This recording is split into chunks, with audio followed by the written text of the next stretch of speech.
Welcome to all of my listeners today to a new podcast, a new episode of New Ways of Being. And with me today, I have Amit Goswami, PhD. He is a renowned theoretical physicist.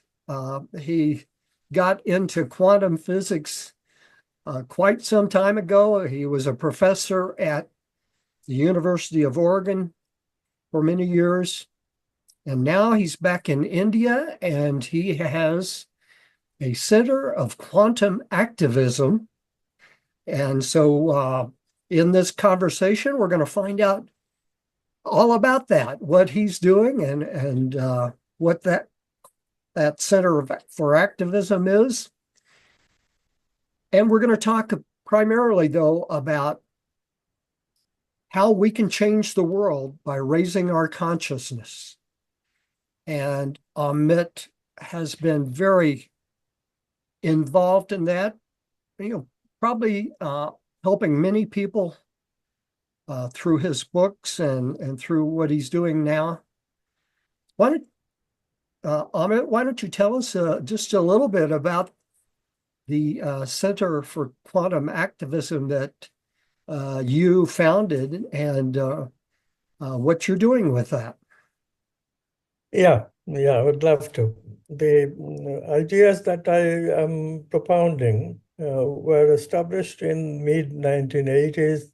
It took a few years to get things published, but by the 90s, my work on basic work, which is that consciousness is the ground of being, the same metaphysics that works for spirituality, spiritual traditions, we have scientified it. We have shown that quantum physics leads to the same metaphysics when properly understood.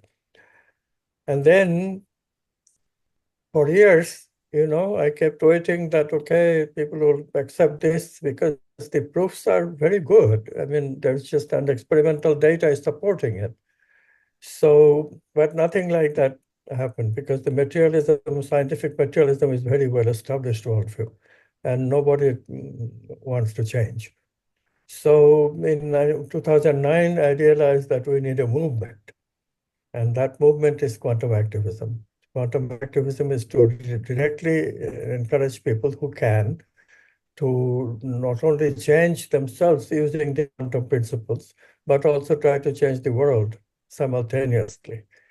The belief is that until you start changing, commitment to change is essential in order to get into and accept the quantum worldview, quantum metaphysics, that consciousness is the ground of all being. One has to really seriously integrate some of the spiritual stuff into one's daily life.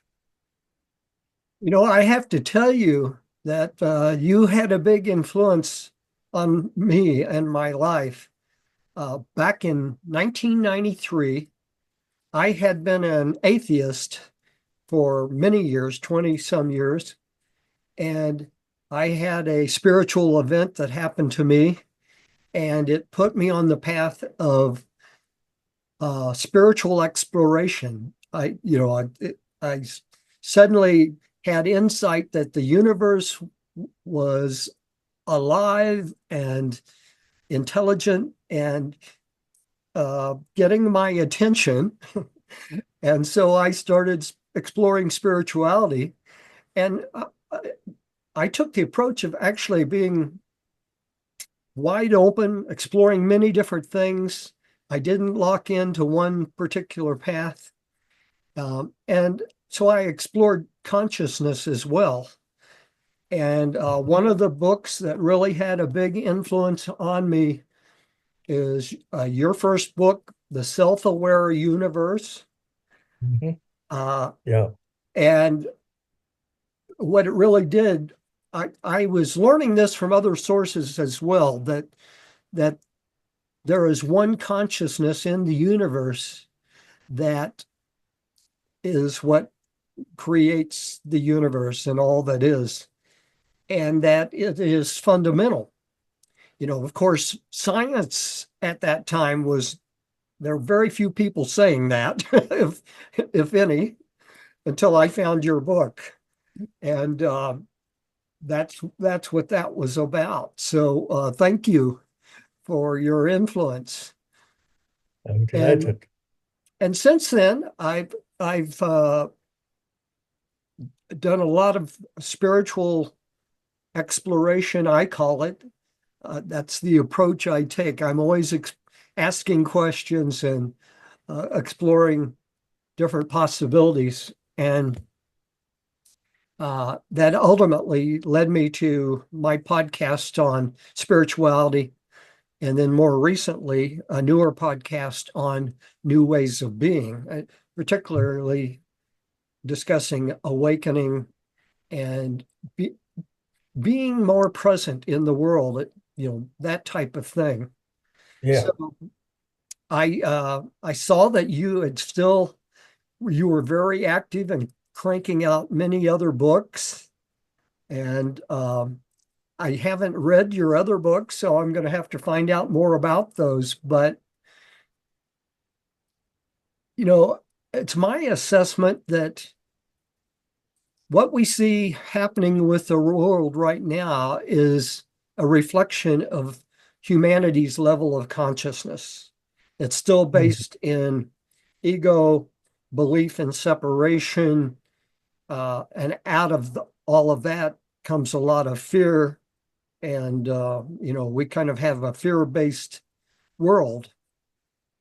And if we want to change that, it's my belief that we need to raise our consciousness. I think that's the only true way that we can do it. Would you agree?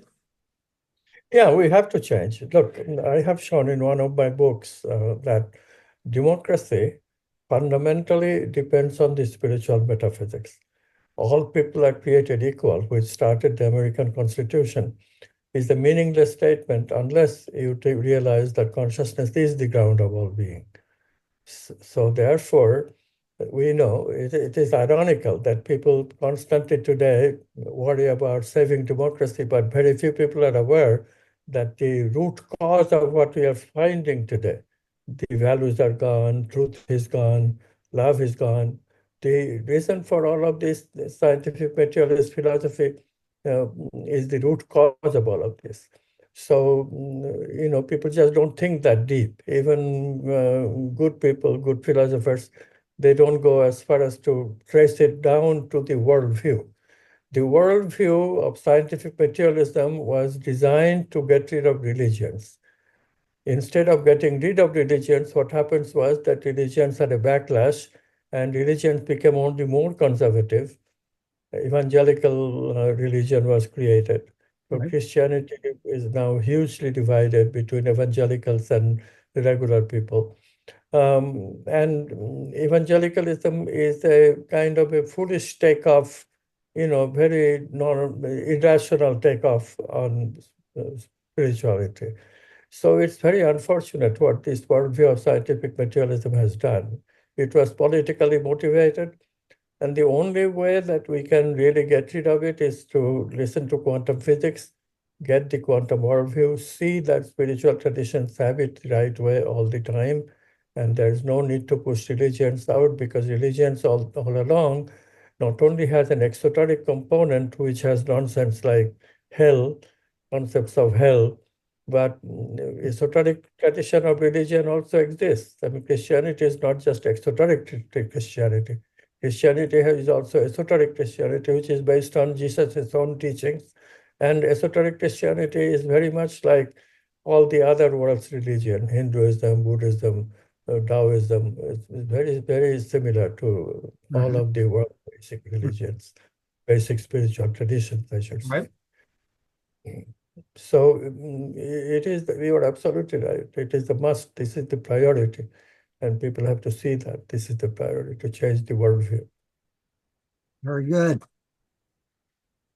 Um, Now tell me, with all that you're doing, with you have many different books, The Quantum Brain, Quantum Spirituality.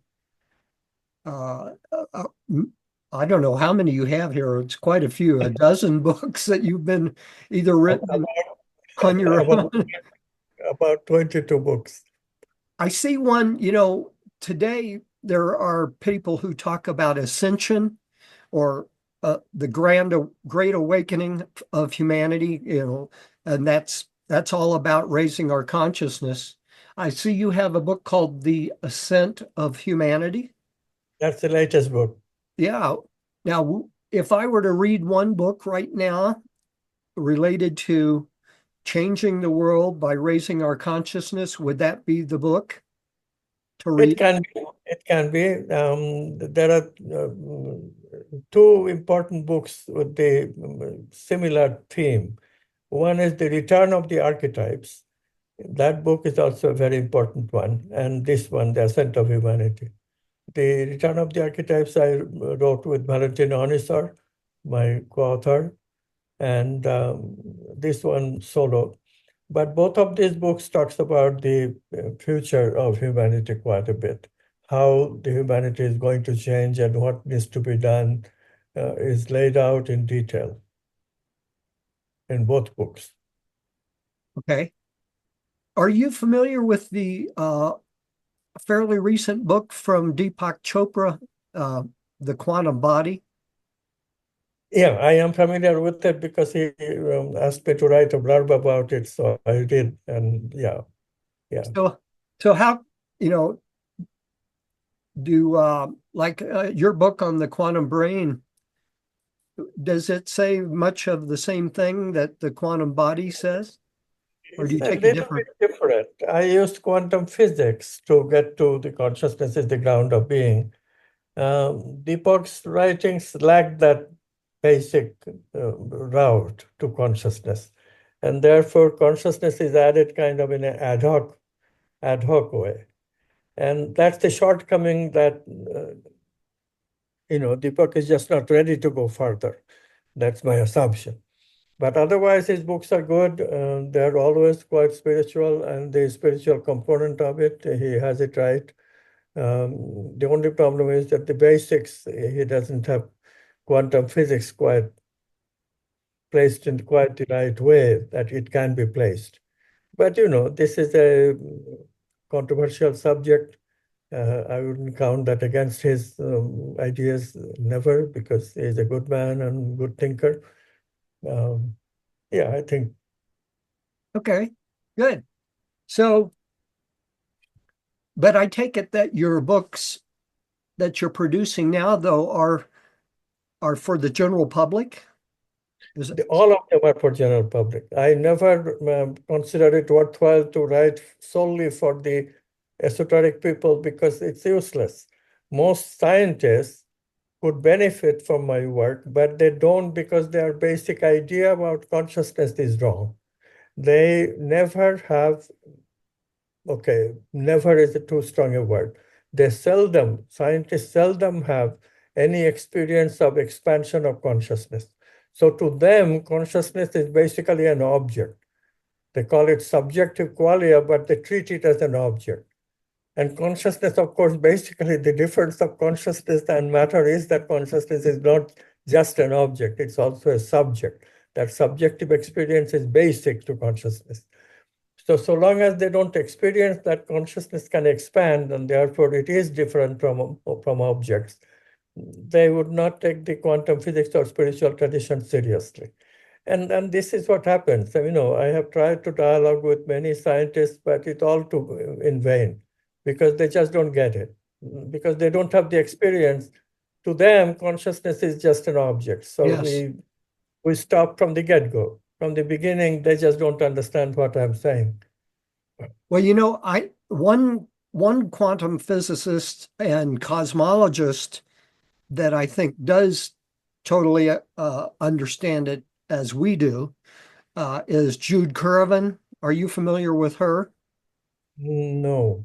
She's a primarily a cosmologist, but she's a trained as quantum physicist as well. It's Tell me her name again. Let me write it down.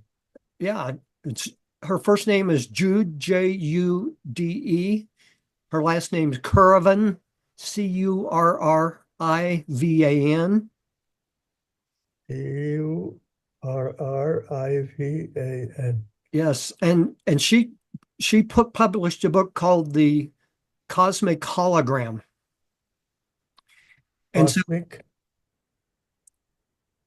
the cosmic hologram, yes. So if you were familiar with it, then we would talk about that. But since you're not, let's go on past that. But she seems to understand, that the consciousness. If she is accepting the holographic analogy, then she does understand some of what I'm trying to say. Yes. Yes, that it's absolutely fundamental to the universe itself. So, okay. Well, what surprised me was that your Center for Quantum Activism has a, um, a teaching program with other professors. And Actually, there are not too many other professors because we, from the get-go, I realized that the ideas about consciousness today among learned people, intellectuals, are so different from one to the other yes, that if you get too many people to teach, then they will all teach about consciousness in a different way. And they will only confuse students more and more and more and more. Students don't need confusion. So what we have done is teach in the Indian Gurukula style. Basically, one teacher and his students, those are the teachers. And then we teach myself, Valentina, and our students who have graduated or we are about to graduate. This is our teaching team. And then we teach both master students and PhD students. okay, It's not a big program by any means, but we have about 30 to 40 students, and we can expand a little bit more, but yeah, we want to keep it small. The idea is to produce quantum leaders in consciousness research. yes. So tell me a little bit about. You mentioned one of the books, The Return of the Archetypes, and I noticed that you also have another book called Hero's Journey, Quantum Style, and I'm familiar with Joseph Campbell and what he taught about hero's journey and archetypes. Um, what is the quantum spin, quantum viewpoint on that? Okay, so quantum physics adds to Hero's Journey quite a bit of new things. One of the things that lacks, Hero's Journey was an intuition based on an intuition by Carl Jung. Of course, Joseph Campbell elaborated the idea and connected it with mythology. He did a great job. But it is Carl Jung who really discovered the hero's journey as part of the collective unconscious. The 12 pictures of the ego, the those pictures are what describes the hero's journey. And what quantum physics adds is the idea that creativity and quantum leaps are very important. And archetypes, some of the images are of the archetypes. Some of the images are about the hero's journey, and some of the images are about hero's return. This is not very clear when Joseph Campbell talks about it. A little bit of the idea is there, but not very fully. Quantum physics allows us to understand the 12-fold symbology of the ego completely in a natural way. It's the investigation of the archetype of power along with the archetype of goodness and love. When you understand it this way, it becomes much easier to proceed, explore, and embody power with goodness and love. That's the key. Power, if you explore alone, uh, absolute power only corrupts you, corrupts Mhm. absolutely, as they say. Yes, right. This is true. Only when power is accompanied with love and or goodness, then only we find that the power becomes transpersonal and you are satisfied with how much power you have because you can share power with others. Without that, you cannot share power. Today, what's the problem? People want to be the solo king-like figure. Look at Donald Trump in America, is creating havoc in the country beyond way beyond the democratic tradition. Why?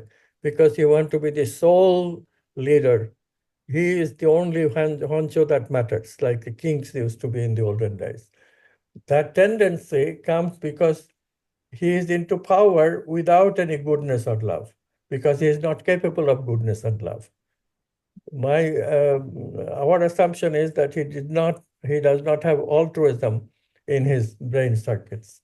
And absence of altruism is very serious business, because you cannot be good to others. You're very selfish, you're narcissistic. All right. That book, The Return of the Archetypes, you wrote with Valentina. Oh, is it Anasar? Honest.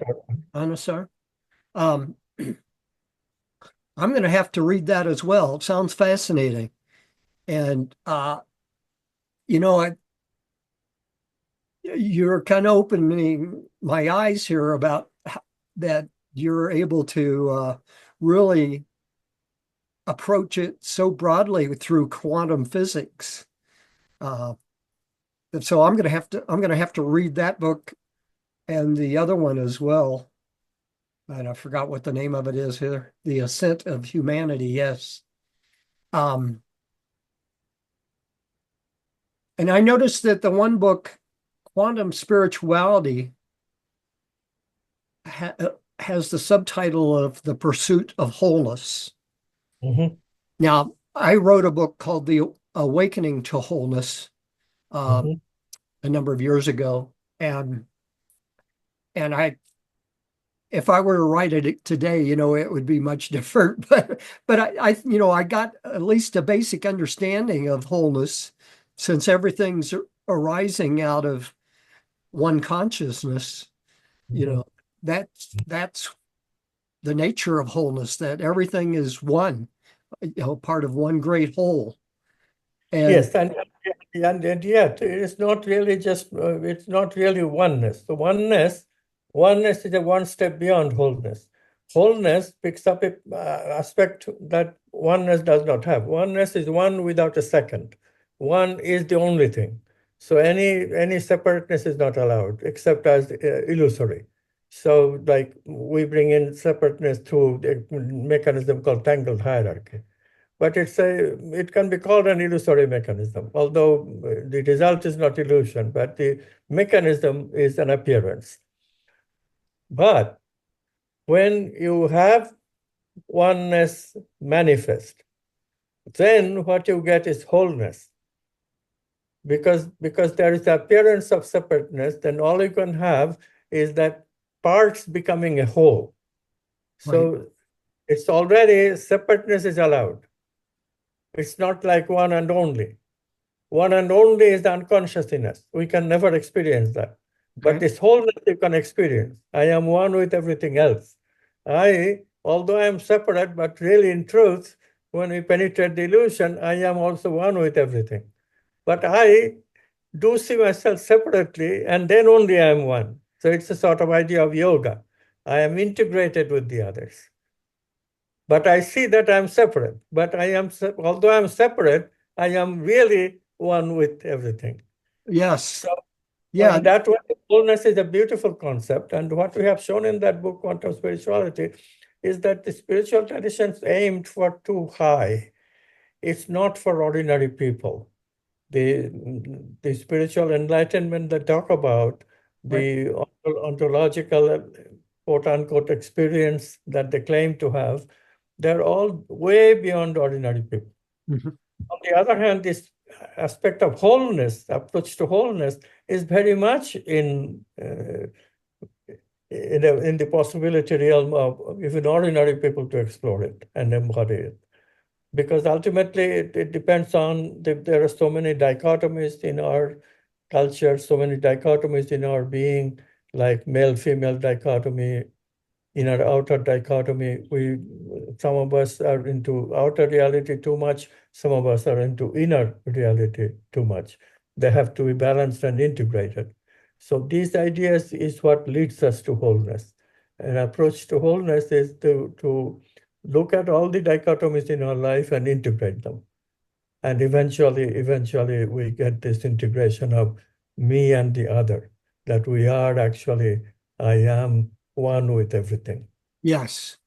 And so what I think when I talk about that we need to raise our consciousness, it's, particularly to the understanding that we are a part of this great wholeness and that we can step into that wholeness and embrace that wholeness and participate in that wholeness. Um, And until it is the in a lot of sense, it is as far as you can go in a scientific way.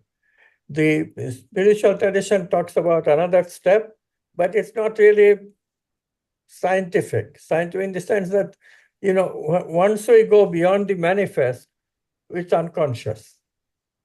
And unconscious you cannot directly experience.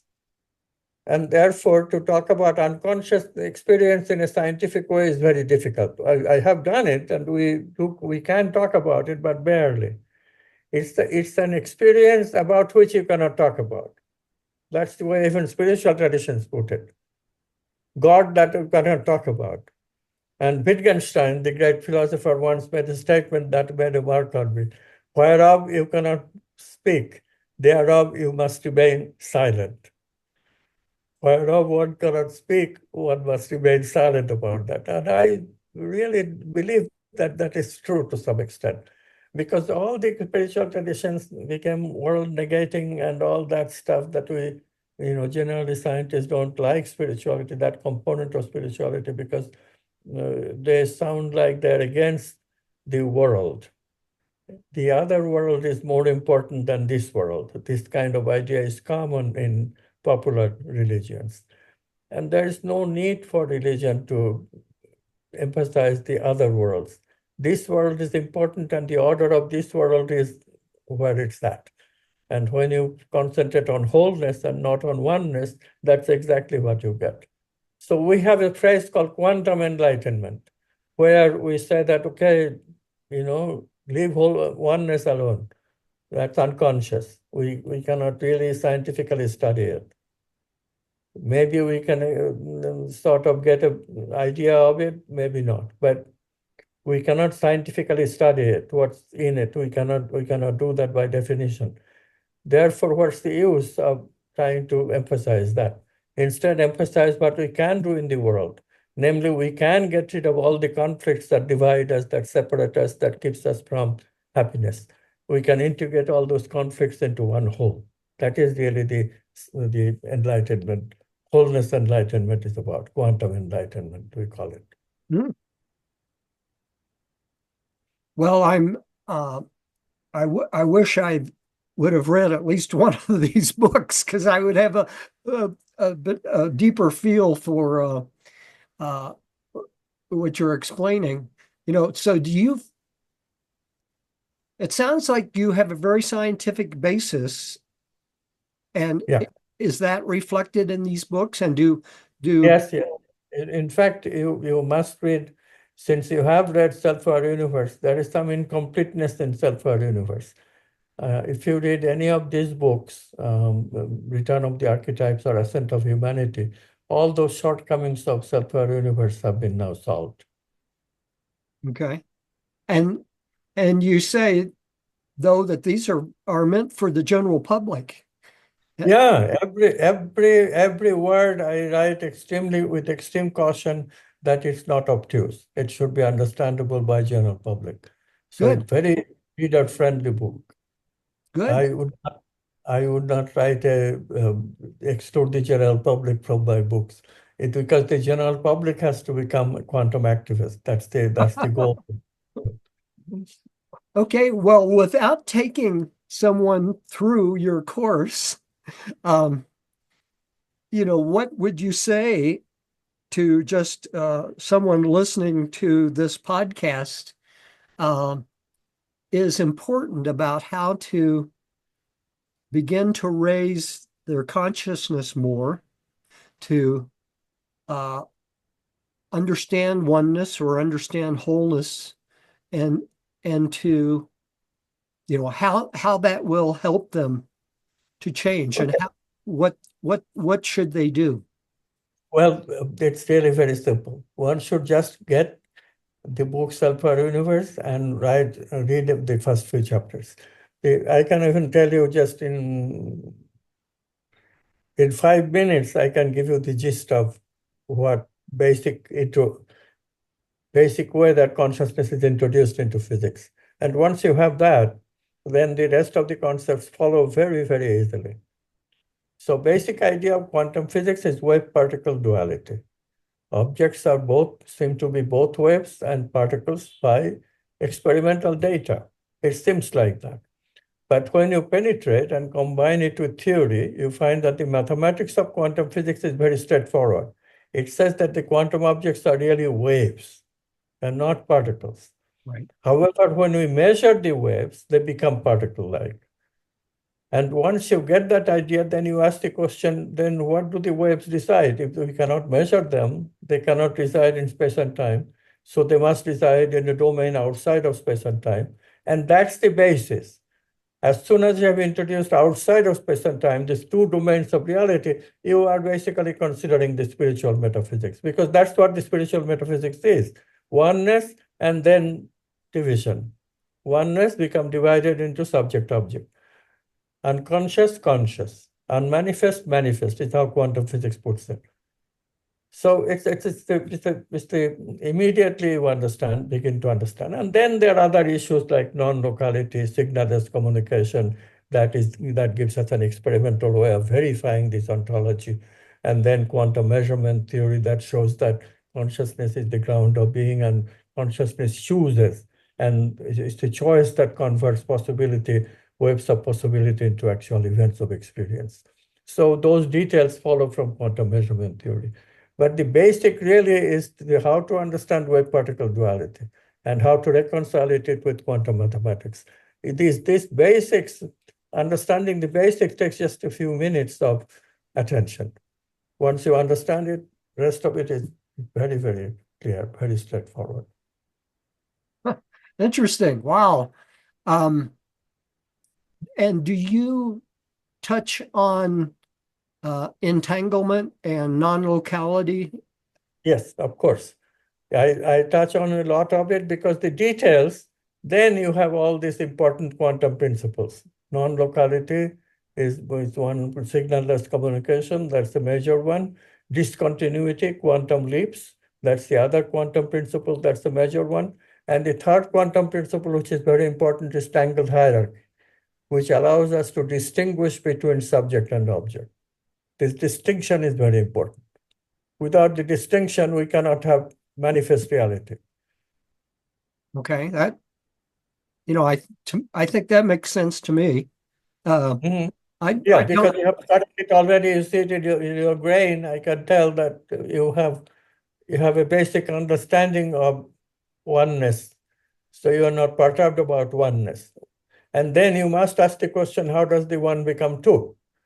And as soon as you become aware of it, then you have to produce two by illusory mechanism, which is what tangled hierarchy is. It's the mechanism by which the separateness is produced. It's an appearance, but that appearance is extremely important in order for manifestation to occur. And the manifest world is important because there is order in the manifest world. It evolves. It evolves towards less order to more order. This is the ascent of humanity. Humanity started very poorly with one-celled creature, and then look at what has happened to us. Human beings are just so far above the amoeba. Unthinkable. Yes, Ascent. and I agree. I think it's important to understand that there is order in the cosmos, that the world can make sense. You A lot of people would say a world does not make sense. It's everything's wrong. But if they can begin to understand that there is an intelligence and actually the characteristics of life there in the universe itself, its fundamental nature, and one of the things that I say is that and I talk about, maybe I talk about wholeness in a certain way, but the world, the universe holds together. It understands that and therefore it's good. There's order to it, there's goodness in the universe itself. And uh, that's important because otherwise, I would argue that if there weren't that good, uh, and the holistic nature to the universe, it would disintegrate. It it would Yes and no. Forgive me. There's the little qualification I have to put. Universe is self-aware through us. So when you say the universe is good, it's good through the humanity or human-like creatures that exist all over the universe. In other words, we need the self, for the self identity to take place, we need a tangled hierarchical apparatus. And that apparatus for us is the brain. So in many other parts of the universe, there should be habitable planets and there should be human-like creatures with a brain, and then only we can have this idea of universe has goodness in it, in potentiality at least. For us, it's not just potentiality. We have actualized some of the goodness. The people who are altruistic, they're good. But don't forget, there is also evil, people who are not altruistic. Altruism is not a universal instinct in human beings. Only 40% of people today are altruistic. There are 40% who are definitely not altruistic. 20% is sort of in between. So people who are not altruistic literally are devoid of conceiving the idea of goodness. So what happens? They become evil because we have negative emotional brain circuits built into the brain and nothing positive to balance them. And that's why we see this so much battle between good and evil that all religions talk about. Good evil battle is no joke. It's not a religious imagination. It's really the way that the world is right now. Our big task is that all the goodness is in potentiality for many people. Our big task is that how to make them good, how to inspire them to be good, how to teach them to be good. Mhm. And so education, this is why Hero's Journey, Quantum Style, it's really a book on education, how to educate people properly so that they wake up to goodness. Power have to be investigated with goodness in heart. Yes, okay, very good. Well, thank you for commenting on that. You know, this this is a big subject, and and when I look at all of your books, I see why you have written or participated in so many different books, because uh, we're talking about human human behaviors. We're talking about universal behaviors. We're talking about some big things here. So it covers a lot of ground, a lot of territory. And Yes. so it's good that you've done that. Yes, I had to because, as I said, we established this PhD program and the master's program in psychology, PhD program in not only psychology but also yoga and naturopathy, economics, in sociology. So we have this huge program, and um, a PhD program is a serious business. I mean, there is a lot of learning before they can do research on the subject. So the 22 books that I have written, some with collaborations with others like Valentina, and they are all necessary. And even now there are 5 books and more in preparation. After all 27 books are complete, then I can say 27 maybe plus one more. 28 books are complete, then I can say, okay, my job is done. So I have 6 more books to go.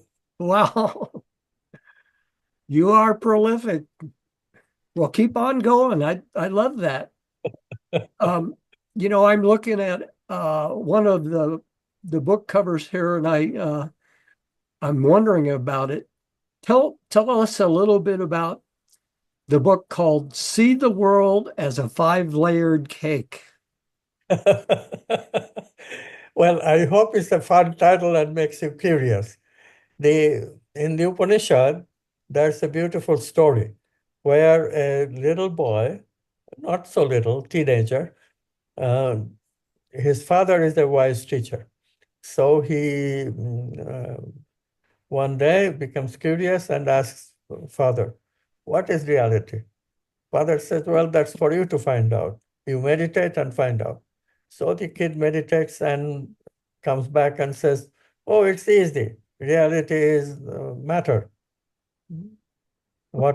This stuff we eat, this stuff we breathe, this is reality, obvious.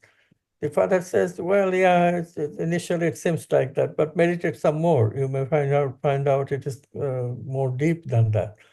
So the kid goes and meditates some more and discovers that there is a thing called vitality that he can feel. He develops the sense of feeling. Before he could just sense, but now he can feel. And he realizes, oh, what do I feel? I feel energy, vital energy. So immediately he says, okay, the world must be made of vital energy. That's reality. So he goes to his father, says, I know. Reality is vital energy. The father says, yeah, it's true, but go deeper. There's more to it. You will see. So the kid goes back, meditates again, comes back and says, reality is mind. It's all thinking, mind. And the father says, no, go back, there is more. Then he discovers the archetypes, the basis of the mind.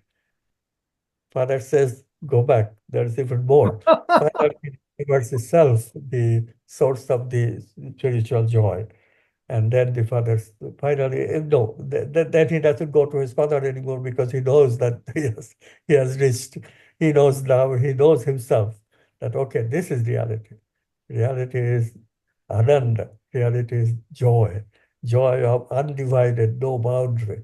That's the reality. So he has gotten a glimpse of that oneness from the wholeness that he experienced. And that's So the five. That's that story is the beginning of the book. So the oh, book is it introduces quantum physics, how quantum physics can explain the five bodies of the human being, aha. Okay. five bodies. Wow. So that's the book. The, Amazing. the spiritual traditions of a habit, this thing that I was talking about earlier, that they negate the world. Spiritual traditions have a habit, and therefore that story that I told you, that story uses the word kosha. Kosha is a Sanskrit word meaning covering. That something is making you ignorant. If you penetrate it, then you get the true reality. So this is why the boy penetrates one after the other, and finally gets to the truth. This is the way that they construct it. Whereas in quantum physics, we don't look at them as something to be penetrated, something that is bad, that is covering, making you ignorant. We find that every level has its own delights. Even the material level has its delights. So it's like a layered cake where every layer is actually delightful except the final layer, the innermost layer is the most delightful. So five-layer cake, the center point is the best, but even the surface, which is just basically, whipped cream, not particularly healthy, but even that has good taste. It's not as bad as it seemed, So that is why I chose the name. See the world as a five-layer cake instead of seeing them as barriers to your waking up to consciousness. Yes.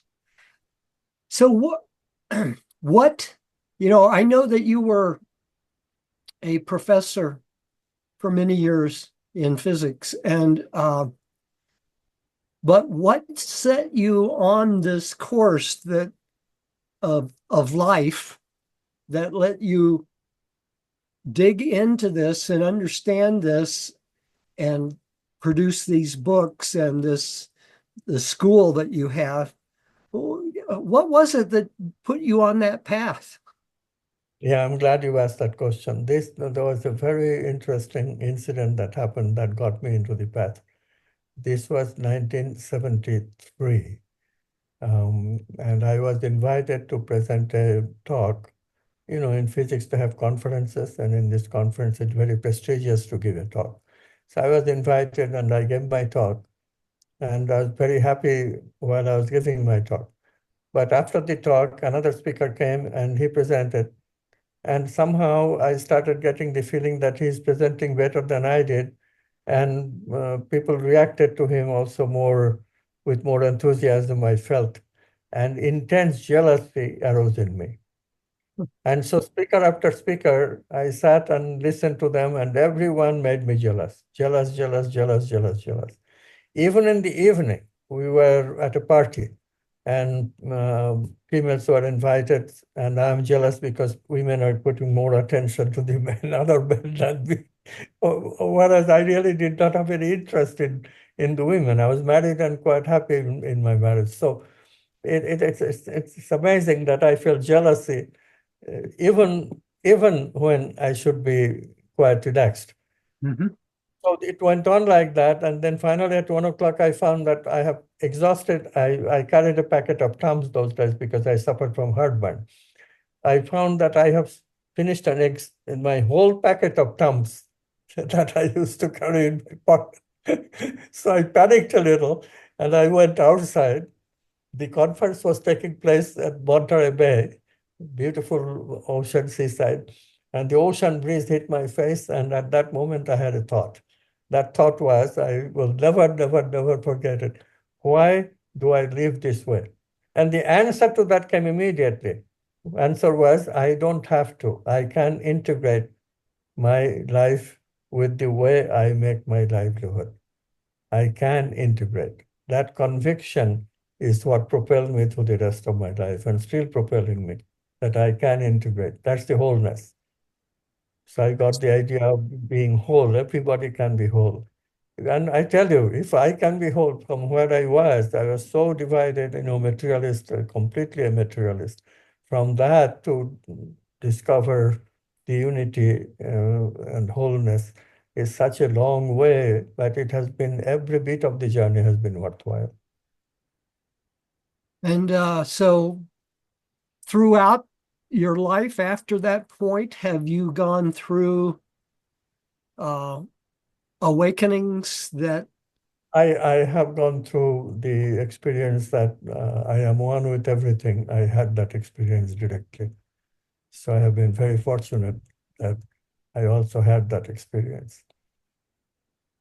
well, I'm glad you did, and I'm glad you have led the life you have led. I am very impressed by what I've heard and what I see, and I'm going to read some more of your books. I I want to learn more about what you've been telling us, more on your perspective. But I think it's certainly been a very healthy perspective for you. I'd love to hear what some of your students would have to say. Typically you think of physics professors as being pretty dull and how did you teach physics at the University of Oregon? Did you do it a certain? Well, you have to remember that I started teaching in 1963, and the experience I described is 1973. So for 10 years, and actually until about 1974 included, I taught in quite regular way, no difference from other physics professors. I was a scientific materialist, completely believed that the world is made of matter, no God, no archetypes. And then that after that 1973 experience, the search for wholeness is what took me to spirituality, archetypes, all this. Eventually finding the answer to the quantum measurement problem, I solved that, wrote the book, published it. And life became a life more than a physicist. I was no longer just a physicist.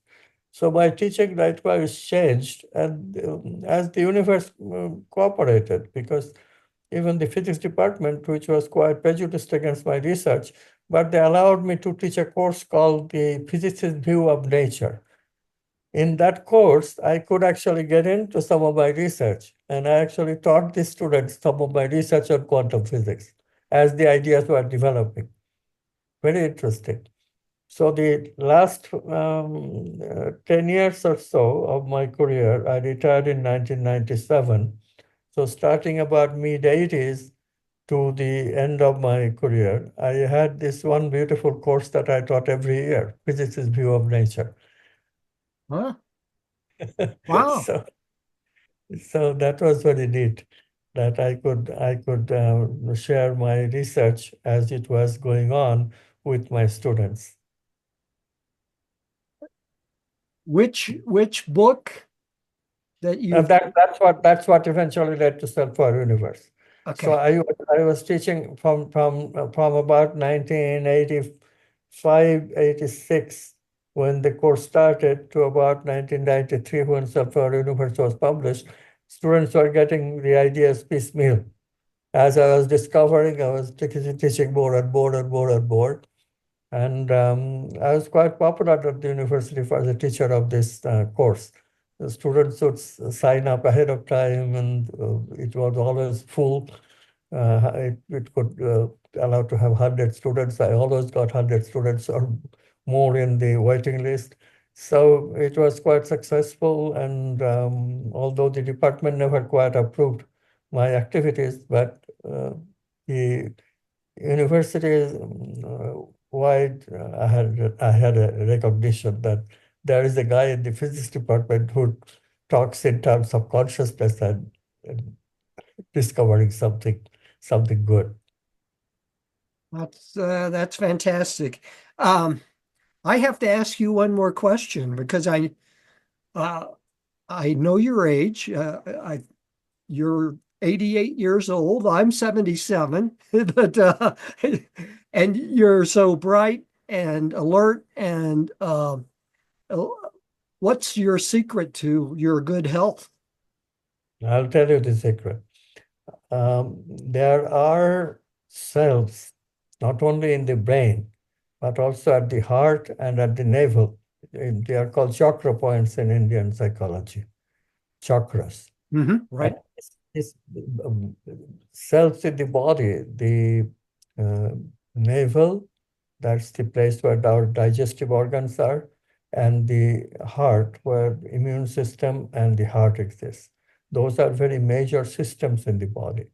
So when you awaken yourself in these areas, what happens is that the physiology changes. Hmm. Okay. Physiology really changes, becomes better. In other words, learning to love has a reward built into us. And that reward is your heart is going to be better, your immune system is going to be better, and your overall functioning is going to be better. Similarly, for the navel chakra, your digestive system is going to be better.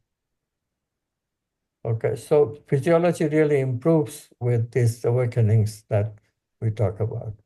Hmm. I am convinced, although many people today are living towards older age, 88 is no longer an exception. It's more or less, many people are living till 88. But I think with fully functional 88, I'm myself surprised myself because, in 2019, when we started this PhD program, we didn't have any of these books that we talked about. And I was really puzzled. How am I going to do this? But once I started doing it, the ideas just started coming. And I noticed that was just 6 years ago. So I was already 82 years old. 82-year-old man writing 12 books in a matter of 6 years. Wow. Some with collaboration agreed. But it's an unthinkable pace. I mean, I surprised myself when I said. And I think the whole thing is because the physiology really improves with these awakenings. So if people are encouraged hearing this message, the secret of life with dignity, older age with dignity, then please get into spiritual work, and it will really, really improve your physiology. Yes, and I think my feeling is that for you that there was an aspect of you really shifted very much into the flow of what you wanted to create. Mhm.